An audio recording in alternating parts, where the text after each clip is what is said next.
tell you the truth, I had gotten real tired of the hippie scene. Same old wild-eyed psychedelic shit at the same old parties every damn day. And everything was too damn easy when it came to making time with women. I started thinking about old films I had made. Sometimes I went up to Broadway, just walked around looking at the clubs, never could afford to go in anywhere.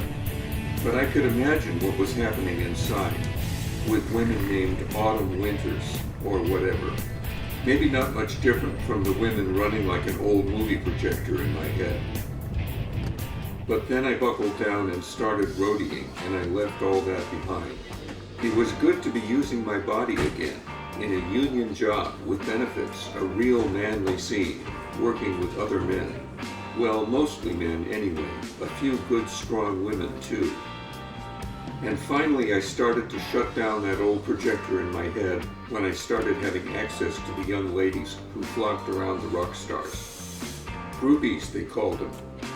I well remember Coral Jennings, Montana Brownell, Lana Starfire. Sometimes the crew only got leftovers after the musicians took their pick. But still, it was cool to crawl back into my bunk on the crew bus with a girl who would let me snort lines of coke off her beautiful young ass. And lots more. Maybe she would help drive away the dreams.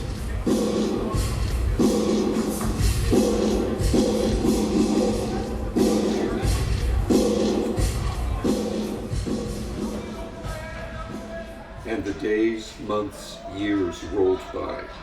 I didn't slow down a bit, still pulled my full weight on the trucks and setting up the back line. And the old body started to hurt more and more. I was still doing lines of coke, for sure, but I was needing painkillers too to be able to sleep at night. I pulled back from the groupie scene and moved in with a groupie going straight named Elky Rubinowitz.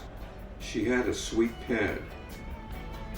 I thought maybe I could throttle back, maybe even go part-time, but then the shit hit the fan. I got caught trying to pass codeine script at a drugstore, thanks to a shady doctor who set me up. I had a crap public defender, spent 3 months in the slammer, and by the time I got out, Elky had moved my stuff out and I was back to square one. Behind square one, actually. Sure, I still had my work, but I was 50 years old, slogging along in pain, with the business still full of wankers like always. And besides, I had wanted to be a star, get a break and play my drums like John Bonham.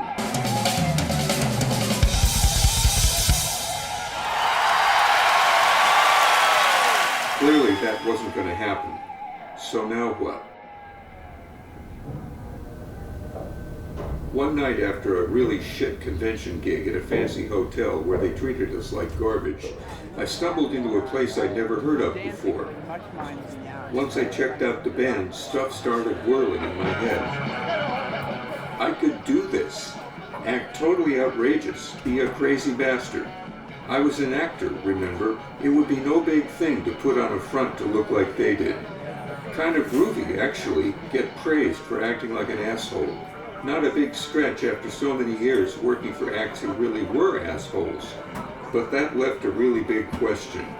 Would I end up an asshole too if I played the part too long? Or could that whole scene go dead end or self-destruct, putting me in a cage I couldn't get out of? What was I going to do?